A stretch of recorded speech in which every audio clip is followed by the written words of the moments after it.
Praise the lord. Abraham గారి గురించి కొన్ని విషయాలు ఈరోజు మనం తెలుసుకుందాం. అబ్రహాం గారు క్రైస్తవ్యానికి మూల పురుషుడిగా ఉన్నారు. దేవుడు అతను నివసిస్తున్న దేశాన్ని, ప్రజలను విడిచి తాను చూపించే కనాను దేశానికి వెళ్ళమని దేవుడు ఆజ్ఞాపించారు. అబ్రహాము దేవుని మాటకు విధేయత చూపించి తన ప్రయాణాన్ని ప్రారంభించారు. అబ్రహాం గారి అసలు పేరు అబ్రాం.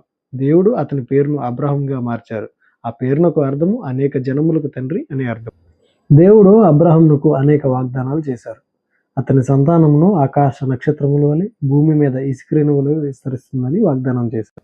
అబ్రహాం సంతానానికి కానాను దేశాన్ని వారసత్వంగా ఇస్తానని వాగ్దానం చేశారు. అబ్రహామును ఆశీర్వదిస్తానని, అతని ద్వారా భూమిలోని సమస్త వంశాలు ఆశీర్వదించబడతాయని చెప్పారు.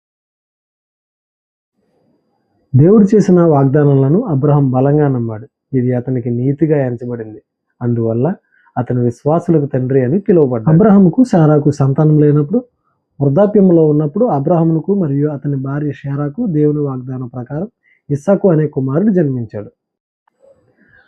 దేవుడు అబ్రహాం విశ్వాసాన్ని పరీక్షించారు. ఇస్సాకును బలిగా ఇవ్వమని అడిగారు. అతను అలా చేయడానికి సిద్ధమయ్యారు. కానీ దేవుని దూత అబ్రహాంతో మాట్లాడి ఆపారు.